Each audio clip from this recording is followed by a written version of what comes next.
nyonso monanite nauti bamboka nyonso nayokisa ngo kombo na Yesu bana batatoli kombo na Yesu Nzambe mobimbo kiti olati ndoto Yawe yozwi esika na ngai Yonde makasi ya Samson na mayela Salomo Elika na ngai otambwisi na ngai Kombo epesaki mbia na mabota nyonso Obipai ozali elonga na elonga Kombo na Yesu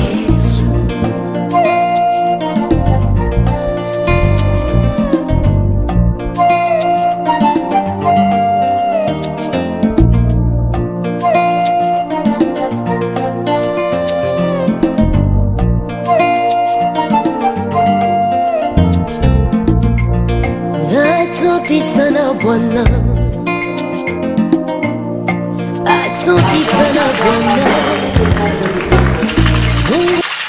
Alléluia Nzambe apambola yo Bien-aimé dans le Seigneur Et comme moment malam oto yo kaka liloba ya Nzambe Nakosenga na yo obanda koyebisa Nzambe alobela yo Tosambeli na kombo na Yesu Kristo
chapitre 33 verset 26 jusqu'à 29 Deutéronome chapitre 33 verset 26 jusqu'à 29 Tokotanga na kombo na Yesu Kristo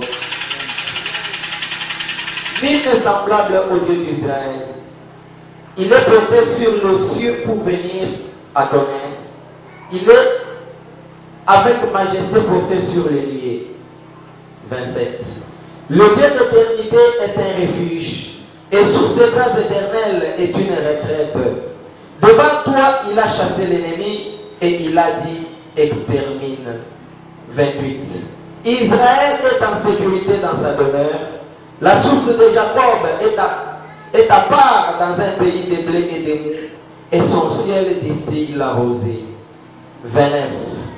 Que tu es heureux, Israël, qui est comme toi, un peuple sauvé par l'Éternel, le bouclier de ton secours et l'épée de ta gloire. Tes ennemis feront défaut devant toi, et tu fouleras leurs liens élevés. La parole du Seigneur.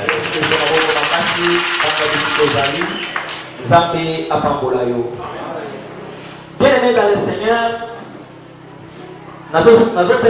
merci parce que après ce qui sont fait, nous avons compté parmi les vivants. ebele bamoni journée à l'éloté ebele na minute to lobana yo bazobela ba mususu bazana ba hôpitaux moyen ya kokutana ta elongo na baninga ezate moyen ko sangana ta na ba oyo basambela kana bango ezate mais nzamba to so ngolu wana apesi nga ngolu ko ete tokutana na kosenga na yo eloko moko na tomba lelo ni bosana ba problème otiki na ndako bosana oyo tukisaka mutema na yo ata problème oyo yo na tomba lelo mais ozana solution ko pesa te bosana yango parce que ozali boso ya muto apambola ka bato ozali boso ya muto apesa ka esengo eba bato oyo basi bazoka alléluia na yango tellement biso atomba lelo ezoloba ete la cité des refuges. La cité des refuges. On peut même la cité des refuges bien aimé ce qui qu'on a pour expliquer yango. Biso biso tolobe tolobe la cité eza mboka. Mboka wana ekozala lisanga ya ba mboka ya mike otobengi ba village tout ekozala ya ba ville mususu tokobenga neti Kinshasa, tokobenga Lubumbashi, Goma. Et ça là ensemble et autres obenga cité. Mais au milieu de la cité, chaque cité est menée et so kambama na mutu moko oaza mokonzi établi pisika wana. Pe ezalaka na libe ko ezalaka na chaque mboka nyonso to bomona ka awa. Ko banga na quartier, toke na commune, toke na gouvernorat, nyonso to ba ville nyonso to ezalaka libeko. Et bato balivaka na kati ya bamboka wana baza sanse kotosa oyo eza libeko ya mboka wana. Alléluia. Mais otobenga refuge eza nini? Refuge eza bisika moto akoki kokimela mpona kobatama. C'est-à-dire amoni ke na mboka na ngatu koma na village bisika na vandi naza na kimia te. Peut-être naza na bamenasi ebele bisika nini nako kimela pour ke nazwa kimia ya bobo nanga. Peut-être danger oyo ezona liboso nanga eba na kokomela nga te mena kende kobatama nde oyo toyolobela lelo mboka oyo moto akoki kokimela mpona kokende kobatama. Alléluia. Ndenge bisika moto akimelaka mpona kokende kobatama dans un premier temps aotia na motema na ye ke eza bisika malamu eza bisika soki nake wana bato baza wana quelque soit mibeko eza na kati ya mboka wana ekosécurize ngai ekoprotege ngai ekonomangati. Pourquoi? Parce que na okima danger bisika na uti nazokende kobatama bisika beko inanga ekozala en sécurité bisika omana na nyonso naza nango bato baza wana lokola bakonzi bakoyeba na kobatela yango kobatela bongo nanga mpe kobatela biloko nyonso tu naza nango nde moko toolobela. Donc na nyonso tu na koloba na tongwa lelo ata soki na kozala molai to na kozala mokuse yeba ke mboka oyo biso bakristo tokoki kokimela oyo na yeko yebiso na tongwa lelo ezalaka epai ya Yesu Kristo Masiya. Donc cité de refuge na kolobela na tongwa lelo kombo nango eza Yesu Kristo Masiya. Donc kotia yango na mutema na yo mpe na mutu na yo ete eza na bisika mosusu te mpe lelo ekokimela bisika okozwa kimia ya motema ezalaka epai ya Yesu. Parce que na bafami oyo towuti eza na baproblème elandaka biso ata soki biso toluki yango te. Bisika tovandaka na quartier na biso eza na bato balingaka biso pamba ata soki tozali bango eloko te. A chaque fois que yo edukaka elamuki kaka na ntongo eza na bato bayokelaka motema malili ata soki eza na yango te me mpona bango esengeli kaka yo obunga oyo ozalaka bongo ete obituni mpona nini bango balukaka kaka evi na yo ebe okomona raison moko te. Ata soki batuni bakopona nini bolingaka ye bakoyebisa yo ke toyebi na biso te pourkui bolingaka yo me tolingaka yo te. Nde bisika tovandaka bien aimé mibeko oyo eza bisika tovandaka eyaka mpona kokondane biso ata soki tosali eloko moko te. Nde omoni na kwa mobimba tozobonza ane na biso epai ya Nzambe.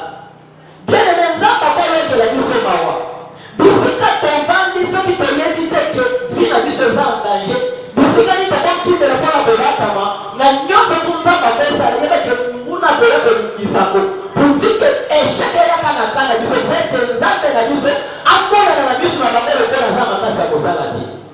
Esengeli yo moko ososolaka bisika eza bisika nini eza bisika moko na ye kobatela na malamu tu kaka eza bisika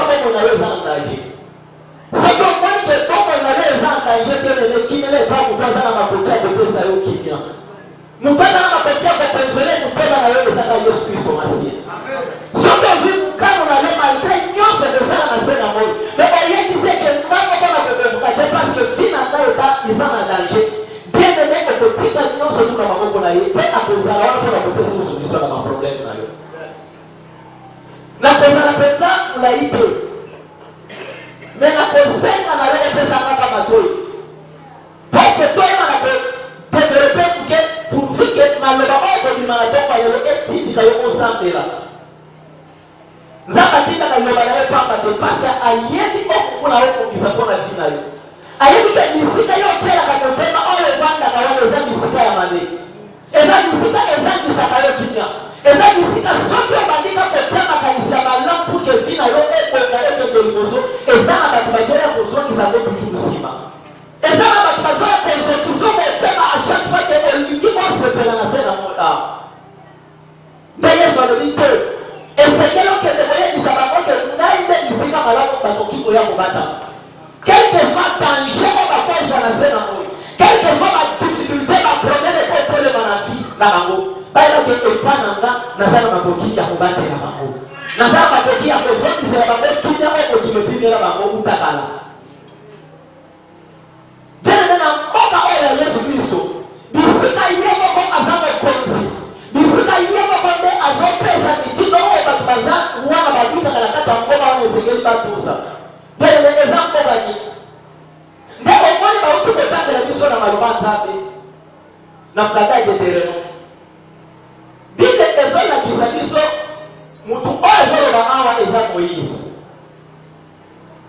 parce que eza Bible ya suka o Moïse akoma de tereno mais na verset 33 c'est que bandi na premier chapitre 33 premier verset on comprend que la Bible est là. Et ça, sauf la bénédiction quand Moïse a été à Israël. Mais la Kokanga n'a pas fait évanouir et comprendre que nous doit le voir à Moïse. C'est comme si que Mouton a permis verset Oyo à zone relaté à Mona quand Moïse a déjà pour pas pour la Israël. Parce que dans le dit que ça mal le ya suka ya Mose na sena Moïse. Malama administra kali pambo ni na mkono nayo bona kwa pambo na matoba nyoko ni banda bazalaka na Mungu na Egypte parce que yeye qui fina bango ezaka na malédiction sur malédiction pas tout kati na bango malédiction de mutaki na mboka Egypte tout comme bitumba ya fike bandela na Egypte mais ebanda ki utanda ya Jacob tata na bango ndio kwa que ebele tout comme susu balakela na mabe fina bango ezesi mate nyoso tu baoza la maison forcée. Moïse le quoi la prophète en Zambatinda qui prend la proclame la bango. Alors il dit la quantité que bango pas maté et c'est qu'elle n'a dit ça maloba ya li pamboli. Bisika mokili e kona malédiction la vie aba. Bisika mokili e domina Nicolas vie à moko. Là il a dit ça maloba on doit ko changer vie na ye.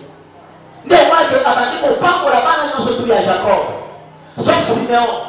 Soko tangi batikala kopambola ete apambole bango nyonso tuna suka nde bisika to bandeli maloba ya suka Moïse azokimisa abenele la lipamboli azorapele nzambe oyo esengeli nzambe asala na vie na bango parce que lobi ke ngai naza mutu ata soki napamboli bango mutu aza na liloba ya suka eza yo bisika nini bango na mapamboli oyo bazwi epananga bakoki koya kobatelama nde omoni Moïse azoyebisa bango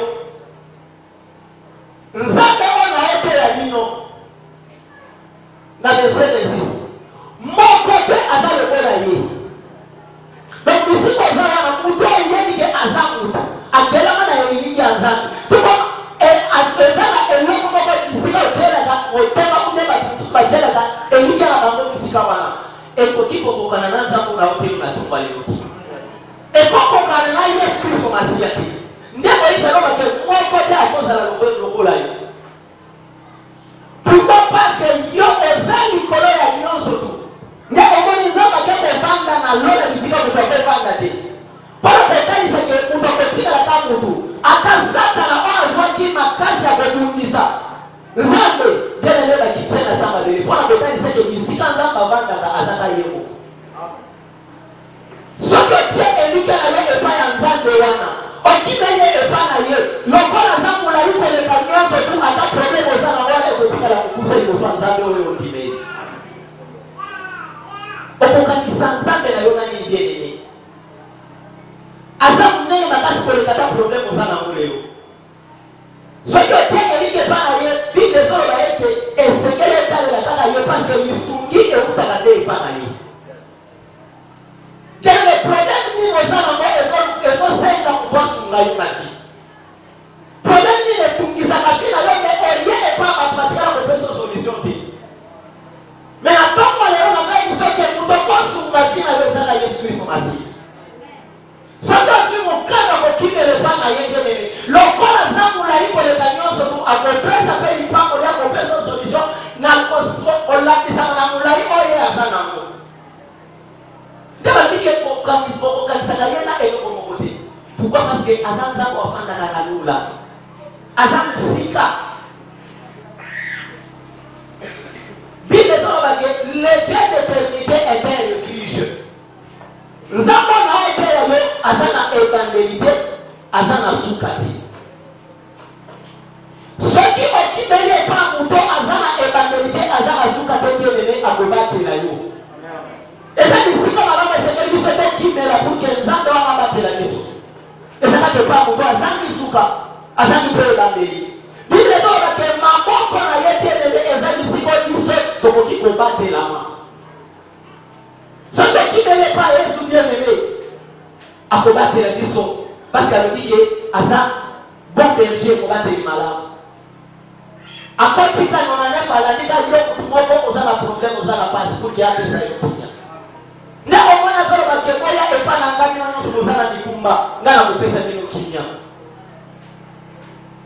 bienene parce que loboko na ye etikala kozala mokuse te mpo na kopangola mpo na kokangola soki otie elike epa na nzambe na opeya yo bienene makambo na yo nyonso tu ya vie ekobonga akotikala na kati ya zoni te akotikala na kati ya pasi te parce que atikala kobosa na motu te mpe atikala kobenga na motu te epa na ye nde moïse azoyebisa bango ata nyonso nga na kosala me boyebaka ezaka na nzambe moko bisika bokotia elika na bino parce que aza nzambe opangolaka mpe abatelaka bible ezolobaka moïse azoloba omoni nzambe oyo na oteya bino aza nzambe oyo abenganaka banguna liboso afina te donc bienene soki ondimeli ye oyeba bango te yebaka eza na motu moko te akotelema liboso afina yo mpona kobundisa osake nzambe azala letuka ye na ye ye moko te aoloba alobike napesi lino mitindo akokende koboma bosala nyonso lokola nga naza na ino nyonso bokosala nga na kozala nsima mpona kobokisa yango nani atungisaka vi na yo me pourkoi otikelaka ye ntango oyebi teke moto yo ondimela aza na makoki ya kotonga na bango liboso ya vi na yo moïse asukeli wana te alobake israele akozala na lisungi sécurité na ye kaka epai ya yesu kristo masiya nzambe wana nde bisika ya malamu biso tokokokimela mpona purke abatela biso kenene kokimelaka wapi bisika sécurité na yo ezali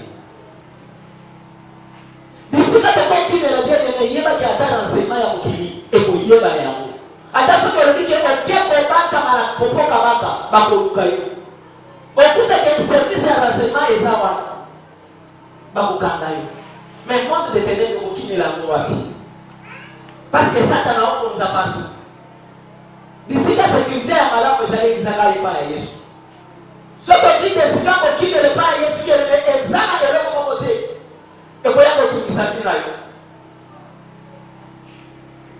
nazose rapele na mokanda ya juge soki kotani na juge chapitre 6 verset 2 eza histoire oyo baobetela biso tamba na israele bake na bowumbu na mboka ya bamajaniti na madia bible elobiki babandi konyokola bango bazangi bisika malama kokende kobatama me babanda koluka bisika nini bakovwa ata repo parce que nyonso babanda kosala babanda kobebisa yango epa bamajaniti ata jedeo azalaki elobe nzamba ponaki mpona kosunga libota kosome yango me ayebaki teke aza motu moko nzamba bengi eza lokola yo nanga denene achaque fois que baproblème eyanga na vi na biso tokimelaka wapi Parce que les autres qui bango babanda kokimela na rocher fortifié. Babanda kokende kobata mashafa ke banguna bazoya, bakende kobata manase ya mapanga au ezalaki ya makasi. Libanga ya makasi biso ba Kristo to kokimela ezaka Yesu Kristo masi. Parce que soki obata na se ya maboko ya kuya ya Yesu nyenene, ezana bitumba moko te ekoki koya mpona kobuka Yesu kosimba vina yo. Ekozalaki. Yamane Seigneur biso totalelaka Yesu Kristo masiya. Parce que ça mboka malamu biso tokokimela. Na mboka wana bien-aimé, ezana biloko moko na lingina lobila na tomba lelo. Biloko eza ya malamu epa ya Yesu. Soki ofi décision kokimela epa na ye okokungisa yango te. Mpe biloko wana eza rassuré mpona vi na yo mobimba. Okotambola mpe na assurance ya koyeba ke vi na ngai eza ya malamu. Alléluia. Biloko eza ebele na tomba lelo na kolobela biloko mine kapamba 4 choses très importantes. Oyo ezalaka epai ya Yesu comme na cité ya Yesu bisika tokimelaka. Eloko liboso ezalaka epai ya Yesu bisika tokimelaka bien-aimé eza sécurité ya kina biso. Alléluia. Yeba malamu chaque fois oyizwaka décision oya kosambela. Koluka nzambe na vina yo premièrement eza pour que nzambe wana eza na koprotéger vina yo.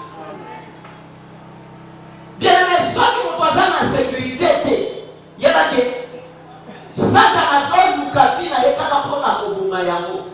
Bose rappele na old Jean azoloba. Jean azoloba na chapitre 10 verset 10. Satana aza na mission kala koya kobunga vi yango. Akobanda konyokola yo bamaladi ezoya baproblème badifficulté yebake suka soluka kaka vi na yo ebeba na se nango ebake kobunda yo ndenge mpe apeli. Mais ndenge tozoloba ke ngai naza kobateli malamu mutu nyonso tokokimelaka epa na ngai napesaka ye bomoi. Mais bongo napesaka ye napesaka ye bomoi ya monene. Bien-aimé, Yesu Kristo nde sécurité na biso. Soki olingi vi na yo ebatelama malamu bien-aimé kokimela epa bakoti na yo te. Kokonte epa ya mutu te na famille outi. Kokonte epa mobali na yo te tuko mwasi na yo te. Kokonte epa bandeko na yo ebiemike baza na bomengo ebele tuko bango nde bato baokonza na moko te bien-aimé.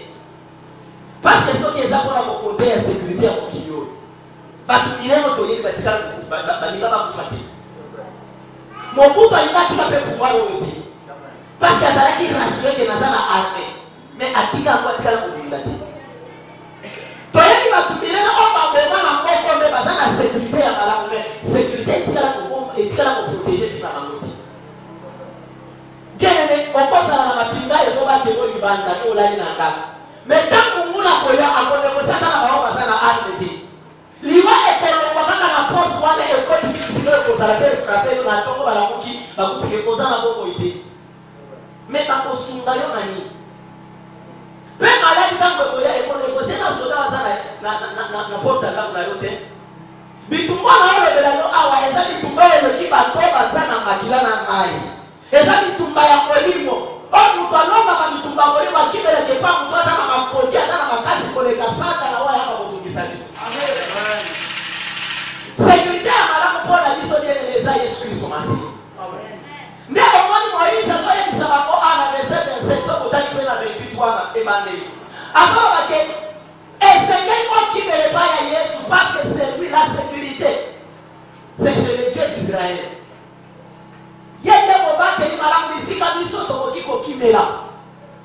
Bien-aimé moto akimela epai ya Nzambe, Nzambe apesaka ye sécurité aprotégeaka vi na ye.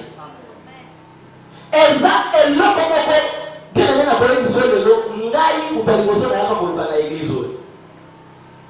Koyeba degre ya bitumba oyo nazalaka nango na vina oyo naza nango. Na bakoluka Nzambe nini akoprotege vi na nga akoprotege libota na nga. Makambo na oloba prophète baateme. Na banda koyebisa maintes fois ke na eglize oyo nayela bafonction te. Mais naya pour que Nzambe na yo aprotege ngai. Bitumba ya vi oyo ngai nakutana nango nakunda ngo lisusu te. Nde omoni Nzambe wana teleme soki etaleli ye olobika ke ye nde moto akosekirize vi na yo. Kini eza na motu moko te akoya kotelisa bitumba na vi sake Nzambe wana akundela yo yango. Est-ce que yo yebi koluka te pour que nzambe apesa bolingo oyo eza na makoki ya kobatela te nalingi oinvite nzambe na vi na yo d'abord abanda koprotege vi na yo bien parce que lelo soki oza invité na nyonso moko ozala nango oyo ekozala ya pamba ekozala bato mosusu babandi kowelela bomengo oyo nzambe apesi yo babandi kobeneficie nango mais luka d'abord protection ya vi na yo protection ya malamu eza epai ya nzambe oyo na yo te ya yo nde bible ezoloba soki otali na mokanda ya psalm 121 verset 4 alobi ke moto abatelaka israele alalaka te mpe animbaka te donc nazoyebisa moto soki okimeli epa na ye benene akotikala sentinelle ya libela mpo na vi na yo ata bisika basoda mosusu bakolala bakonimba na pote ya ndako na yo mais ye akotikalaka jamais konimba akozala wana mpona kosekirize vi na yo ata mopepe ya mabe nde tuta na ndako na yo ye akozala wana mpona koempeshe yango okimelaki epa nani yenene protection ya malamu eza epa ya yesu kristo masiya eza eloko ya mutu ya yenene parce que bato baotungisana na baproblème na badifficulté c'est-à-dire baza na sécurité moko te donc soit décision yenene ya kokonte epa ya yesu ozokimela epa ya yesu pour ke abatela yo abatela bana na yo abatela ndako na yo abatela babeti na yo osambelaka nzambe pour que vi na yo ezala en danger te à chaque fois que Satan a repéré bitumba ye ayeba na kolundela bitumba wana c'est très important bien aimé parce que le poko na ye balobi ke eza mokuse te bible ezoloba ke ses bras éternels nous sécurisent donc maboko ya nzambe te esungaka biso nde eprotegeaka biso bible ezoloba ke nzambe na ye mpe yewe abalukaka ayaka lokola lipanda ya kembe likolo ya vi na yo à chaque fois que bitumba ekoya yakoya kofuka vi na yo te ete bitumba eyebana komona yo te pene koma okimele mpa ya nzambe wana okoprotege vi na yo akobatela ye pour vi ke vi na yo ezala na kati ya baproblème te mais ezala na kati ya facilité ya kozala na esengo na se na moto c'est très important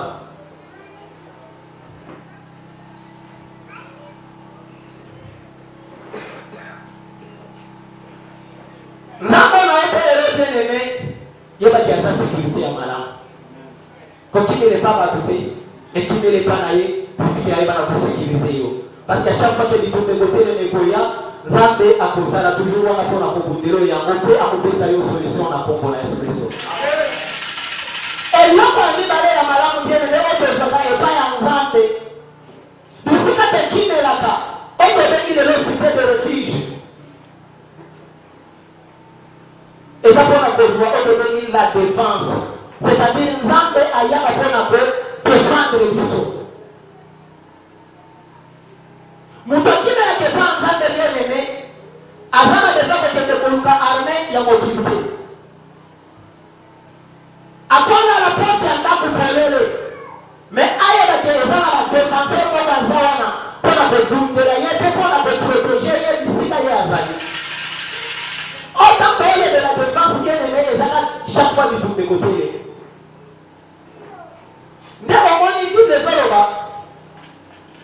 soki otangi na verset 27 bisika toza wana bible ezoloba devant toi il a chassé l'ennemi donc nzambe ayebi ke banguna bazali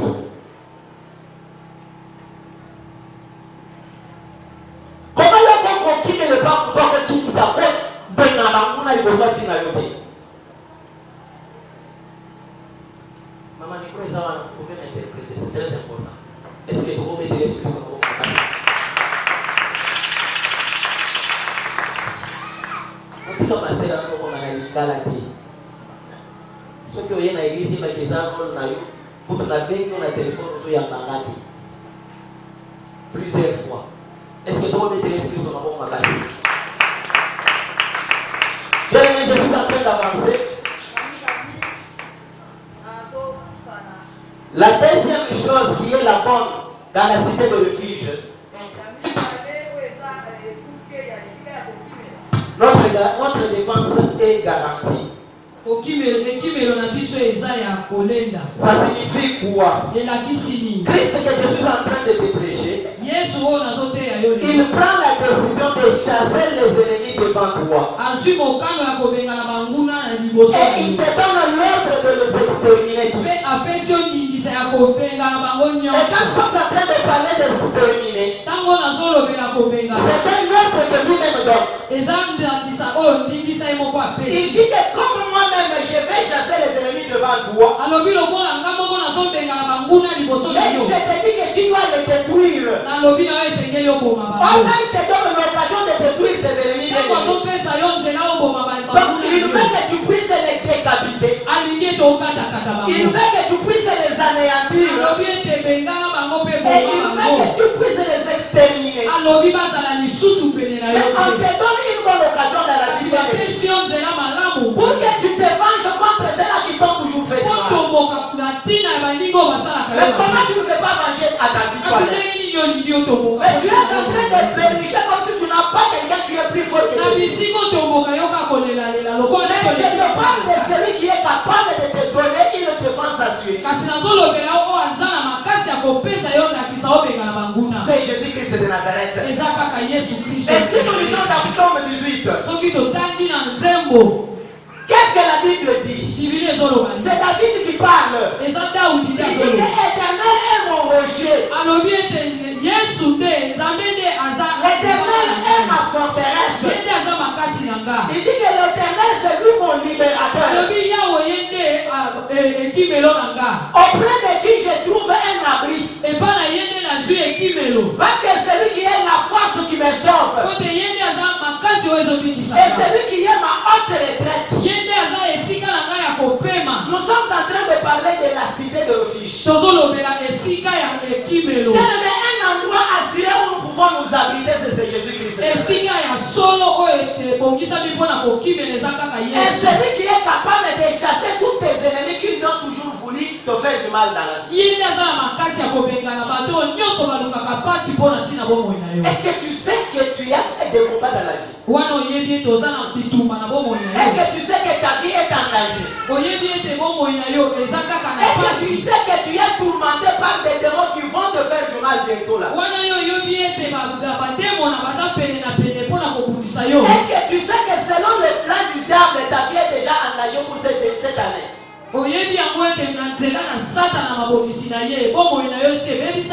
Comment tu ne peux pas chercher celui qui peut te défendre?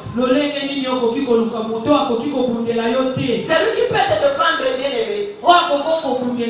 David dit, celui qui peut combattre ceux qui te combattent.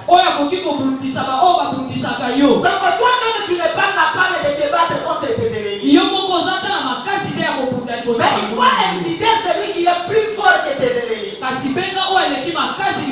il est capable de les chasser devant ta vie. Donc il veut ériger un boulevard devant ta vie. Afin que toi tu marches tranquillement et heureux. Et tes ennemis seront à côté de toi pour observer comment toi tu es en train de marcher. Il est capable de sécuriser ta vie, bien-aimée. Et il est capable de te défendre à chaque fois qu'il y aura des combats. Mais comment tu ne peux pas avoir une assurance comme David? Il dit que c'est toi qui es mon libérateur. C'est toi qui es ma retraite. C'est toi qui es mon rocher où je m'abrite. Donc à chaque fois qu'il y aura des missiles du monde de ténèbres, ils vont se buter devant les antiballes qui ne seront plus affranchis. Parce qu'il y a un rocher qui te protège. Il y a un rocher qui te défend ta vie. C'est la raison pour laquelle je viens dire à quelqu'un ce matin. C'est Dieu lui-même qui dit qu'il va chasser tes ennemis.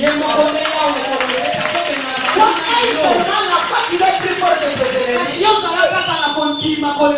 et il les chassera certainement devant ta vie. Et personne ne va résister. Et c'est toi qui seras vainqueur bien-aimé. Alléluia. Amen. La troisième bonne chose, bien-aimé, que nous trouvons dans la cité de refuge, c'est la multiplication des bénédictions.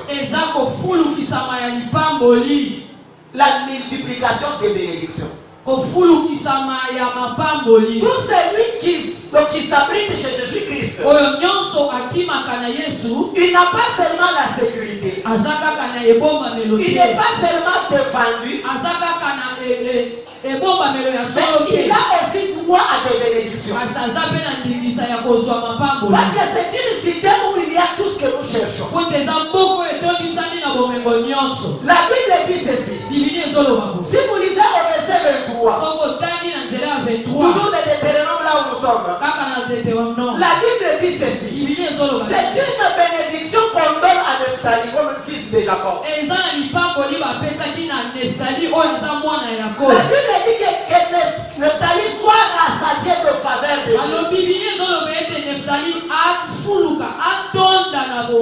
Et qu'il soit comblé des bénédictions de l'Éternel. Alléluia. Amen. Et la Bible dit qu'on donne à Nephtali la possession du midi et de l'Occident. Et au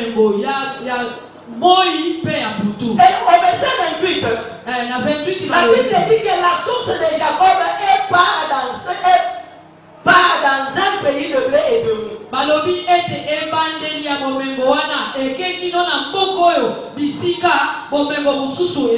Et le zèle de Dieu d'ici de la rosée. C'est-à-dire le Dieu que je te prêche. C'est un Dieu de faveur bien-aimé. Il fait la grâce à qui il fait dans la vie. Et si la grâce de Dieu que je te prêche te localise dans la vie, tu ne souffriras de rien dans ta vie. Et personne ne viendra encore te faire du mal. Il faut donner la chance de réussir. Mais on se connaît de ce que Dieu va faire dans ta vie. Et Dieu dit que c'est lui-même qui se transforme en faveur sur ta vie. Est-ce qu'il y a quelqu'un qui peut compter sur Dieu ce matin? Tu fais de la grâce au Dieu de ce Dieu. Parce que la Bible dit qu'il va te combler de toutes sortes de bénédictions. Je ne te parle pas d'une seule bénédiction, mais je te parle des bénédictions. Le Dieu que je te prêche ce matin, c'est un Dieu multisystème. Il sait fonctionner même au-delà du fonctionnement des hommes. Il sait venir les gens même là où les gens ne sont pas venus. Il sait tailler les chemins même là où il n'y en a pas bien. Même là que toi tu vois que c'est impossible de réussir. Si tu places ta confiance en ce Dieu que je te prêche, bien aimé, tu seras venu sur cette terre des hommes. Parce que quand je regarde dans la Bible, un jour il y a une fin dans une ville de que nous appelons Guérard. Je suis dans Genèse chapitre 26. La Bible dit qu'Isaac a prémédité pour fuir la famille. Je dois aller en Égypte où il y a à manger à l'abondance. Mais la Bible dit que cette nuit-là, Dieu lui est apparu. Il lui a dit que Dieu ne prie de se déplacer pour aller en Égypte. Dieu lui a rassuré que je vais te venir là où il y a la famille. Mais la Bible dit qu'Isaac resta à Guérard. Dieu a commencé à multiplier ses bénédictions. Quand même ses ennemis étaient en train de les tourmenter, la Bible dit qu'il était en train de creuser un puits. Et le soir, on vient toujours remplir ce puits-là avec des poussières. Donc tout ce qu'il faisait du bien, les gens les dérangeaient. Mais la Bible dit ceci, il a creusé un troisième puits. Et tous ses ennemis n'ont pas su venir toucher à ce puits-là. Et il a appelé ce puits Rehoboth. C'est signifie un Dieu de l'arche. C'est la raison pour laquelle j'annonce une bonne nouvelle à quelqu'un. C'est Dieu que je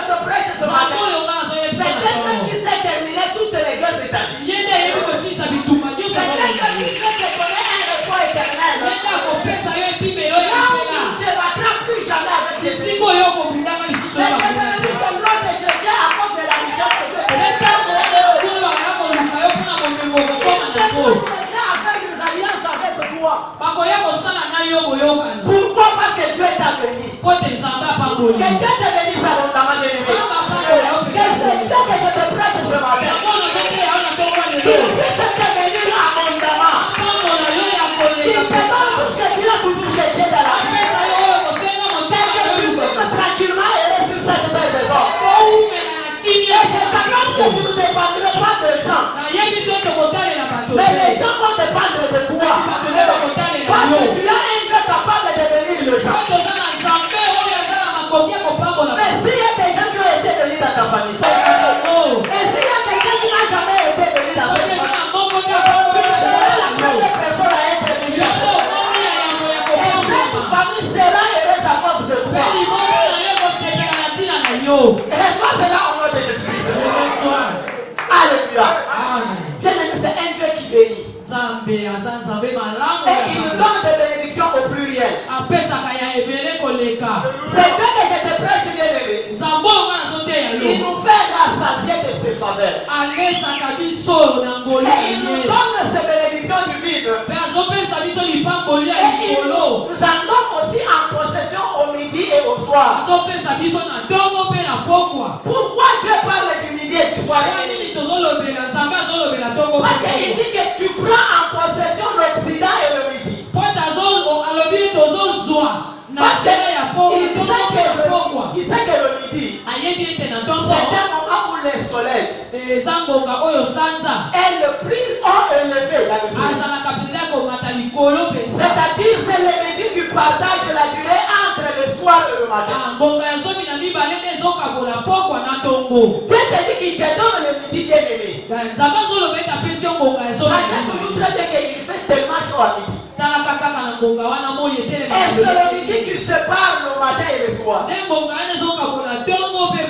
veut dire quoi, bien-aimé? Si tu as échoué le matin, les cas que je suis en train de te prêcher, il va arrêter ta bénédiction à midi. Après ta bénédiction, tu vas reprendre ta vie avec la misère.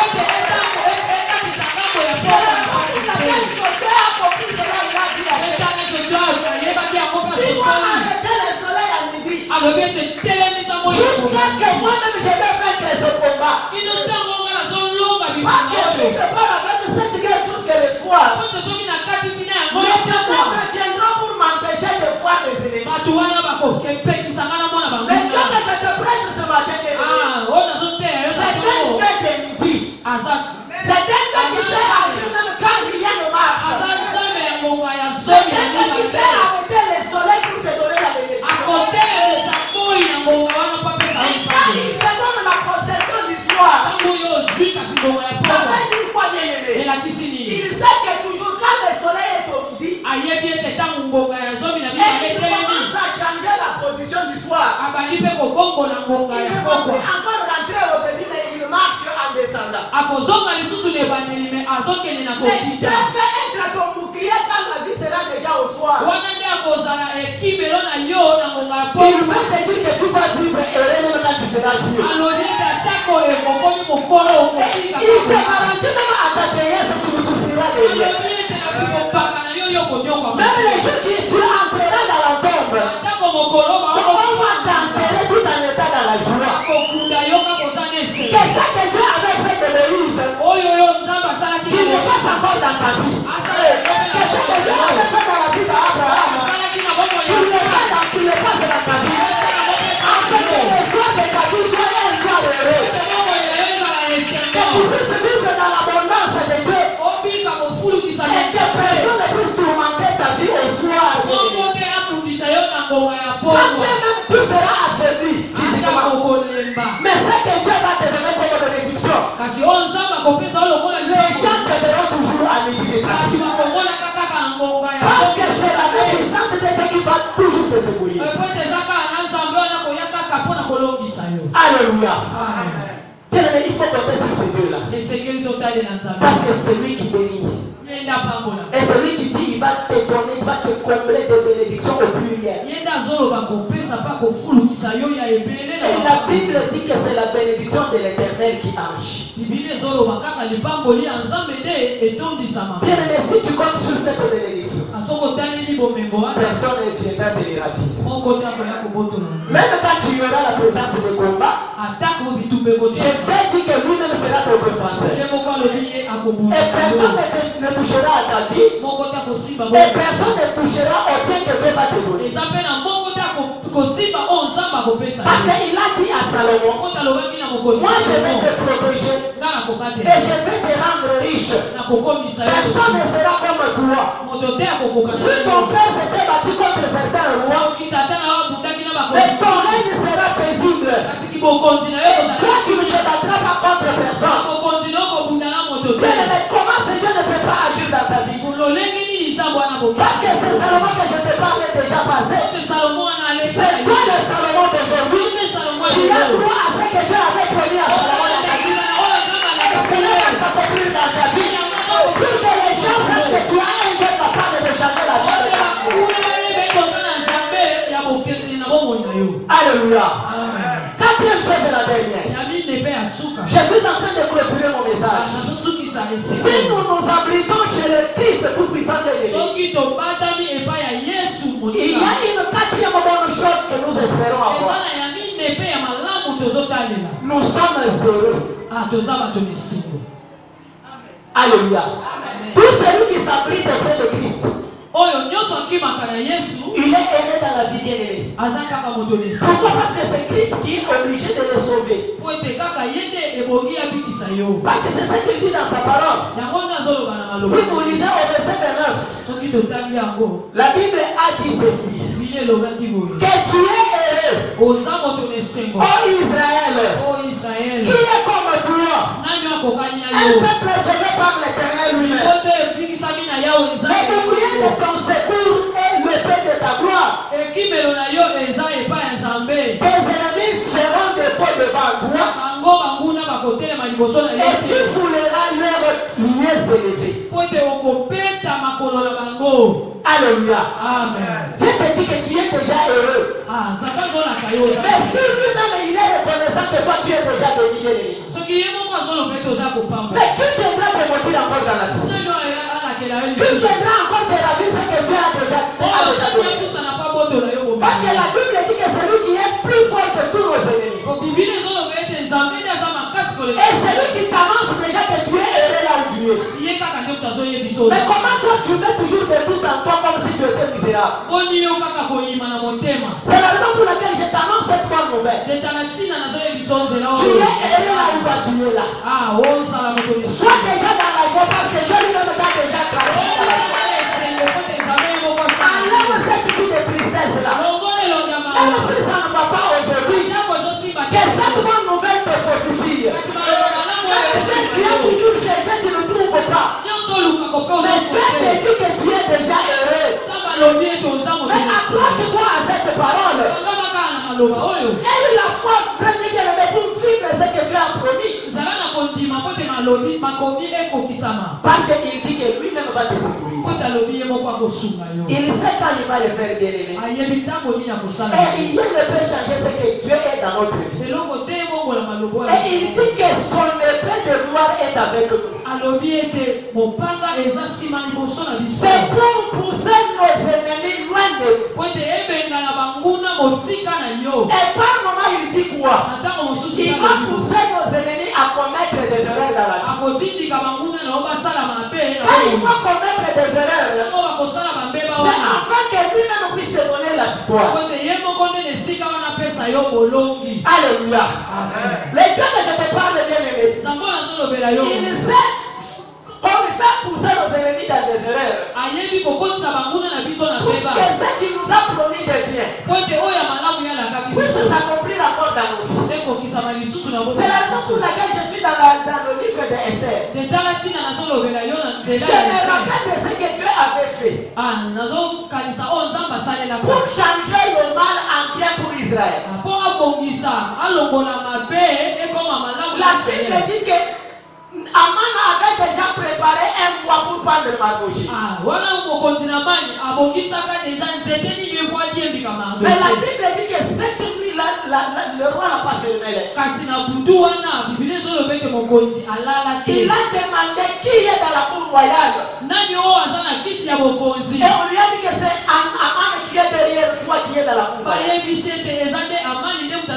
Il a commencé à instruire afin de faire du bien à Mardoché. Mais quand Mardoché était déjà en train de comprendre que c'est Dieu qui le bénit, et c'est Dieu qui veut confondre ses ennemis afin de lui apporter la gloire. Il a dit à la reine Esther de ne plus s'arrêter en cours de route. Tu dois foncer davantage afin que nous puissions trouver de la grâce aux yeux du roi. Mais regarde ce que Dieu fait dans ses merveilles. Et quand Esther a dit la vérité au roi Ahasuérus, pour dire que ce que nous sommes aujourd'hui, c'est à cause de Aman. Il va nous faire du mal et exterminer tous les juifs. La Bible dit que le roi s'est fâché. Comment toi tu peux porter la main sur la reine que moi-même j'ai choisie? Quand le roi s'est déplacé bien élevé, Dieu lui-même a poussé Aman à commettre une deuxième erreur.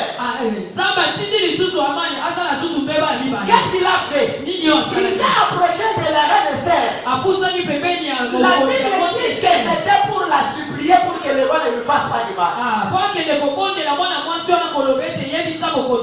Mais comme il s'est poussé devant la reine pour lui parler à l'oreille, ça s'est coïncidé avec les yeux du roi qui tournaient contre eux. La Bible dit que le roi a pensé que Aman voulait faire encore du mal à la reine. Au même moment, on a donné l'ordre de prendre Aman à la place de Mardoché. C'est la raison pour laquelle je suis en train de t'annoncer une bonne nouvelle ce matin. Bien-aimé, que personne ne t'effraie dans la vie. Mais toi que je suis en train de te prêcher, il te sécurise, bien-aimé. Et il s'est poussé tes ennemis à faire une erreur dans la vie, afin de t'amener dans la victoire avec facilité. Je ne sais pas qui a toujours tourmenté ta vie. Je ne sais pas qui te fait manquer la paix dans la vie. Je ne sais pas qui t'a imposé cette souffrance dans la vie. Mais moi, je t'annonce une bonne nouvelle ce matin. Quand tu es heureux, tu es heureuse. Parce que le Dieu d'Israël a décidé de te rétribuer. Il a dit qu'il va te donner la victoire aujourd'hui. Sois prêt pour le célébrer, bien-aimé. Il dit qu'il va pousser tes ennemis à commettre des erreurs. Et si vous lisez dans Psaume 34, la Bible dit ceci. L'ange de l'Éternel campe tout autour de ceux qui craignent Dieu. Et il les arrache du danger. Et au verset 2, chapitre 46, il dit que sentez et voyez combien l'Éternel est bon. Alléluia. Amen. Et l'homme qui cherche à lui son refuge. Dieu que je suis en train de te prêcher, bien-aimé, il est pour nous un refuge. Et il est pour nous un appui. Il est pour nous un secours. C'est un secours qui ne manque jamais au roi. Compte sur ce que je t'ai prêché ce matin. Quels que soient les problèmes qui arriveront dans ta vie, bien-aimé, ne t'abrite pas chez tes parents. Ne t'abrite pas chez tes propres frères et sœurs. Ne cherche pas les amis et connaissances. Mais cherche Christ de Nazareth dans ta vie. C'est lui la meilleure cité où nous devons nous habiter. C'est lui la porte de secours qui nous est ouverte pour réussir dans la vie. Il a besoin de quelqu'un ce matin. Tu peux placer toute sa confiance en lui.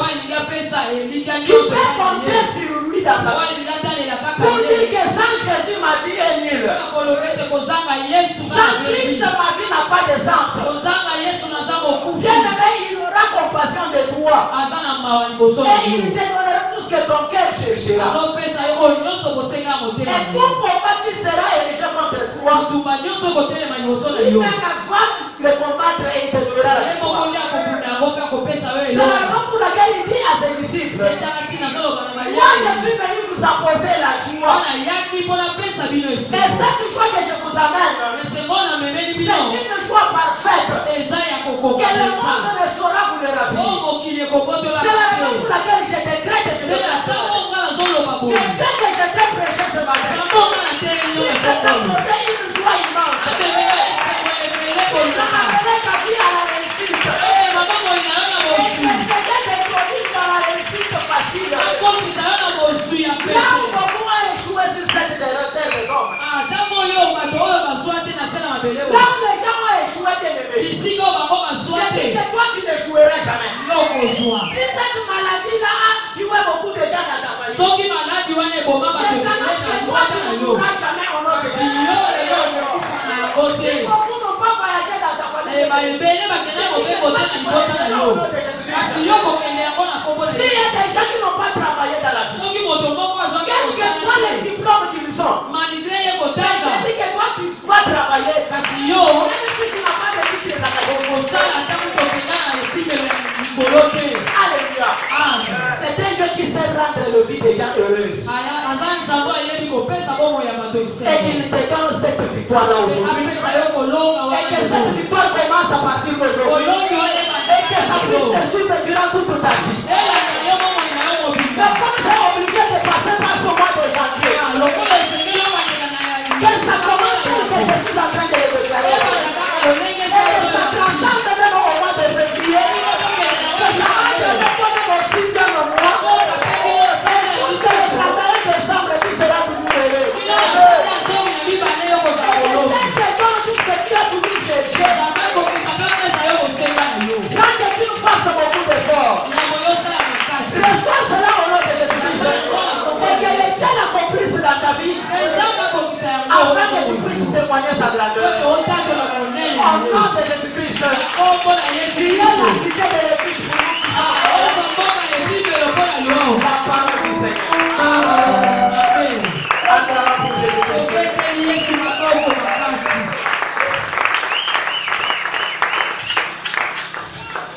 Ceux qui se sont retrouvés au abandon. Certains se sont retrouvés dans des pays étrangers. Mais qu'est-ce que toi tu as fait pour mériter ça? Ne regrette pas parce que celui qui t'a créé pour mourir. Il sait pourquoi il t'a créé pour mourir. Il sait ce qu'il va faire dans ta vie. Afin que les gens sachent que même au Congo il y a un Dieu. Alléluia. Amen.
Nzambe yaba ko défendre vina kali boso ya bamuna nanga.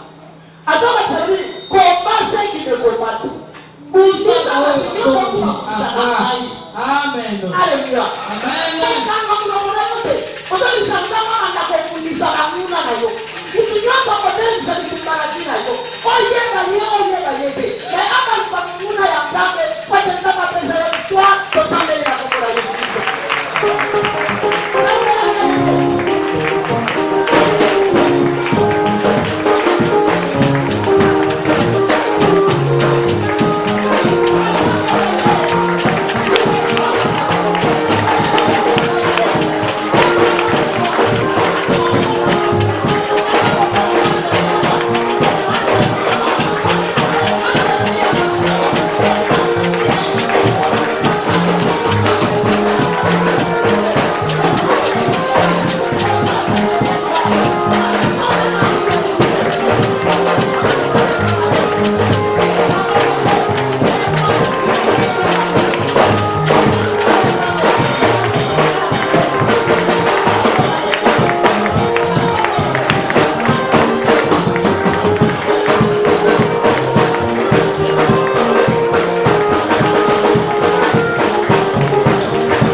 I'm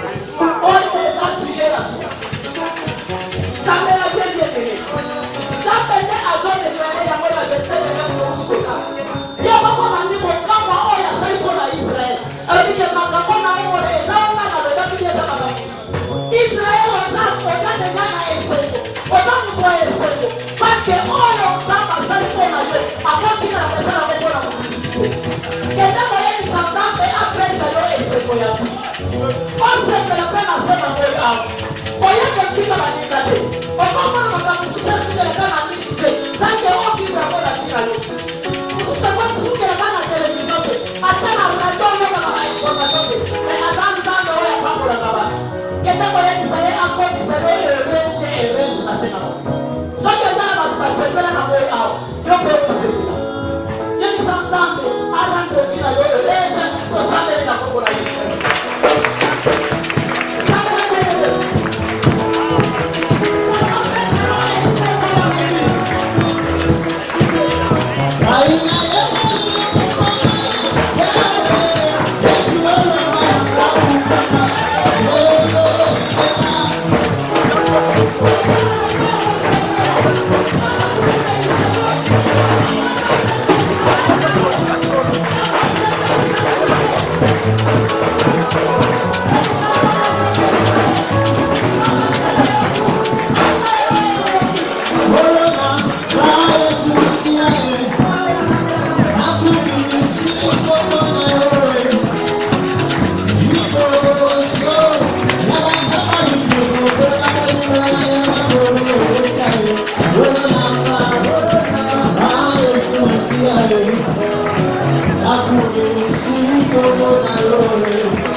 Moko asopa makila mponga na bikao tosinya kontra na makila longue vie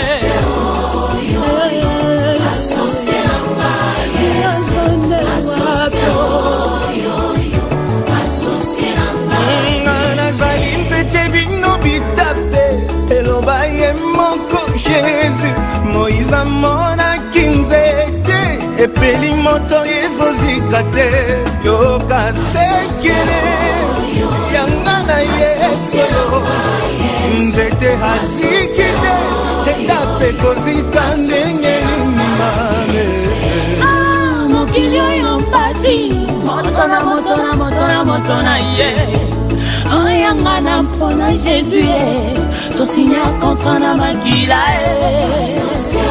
oyaya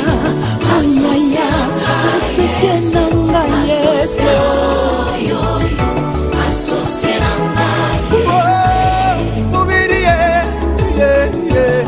mubiri ichanana kiwaluga izami wakambane katuyinenda tudichanane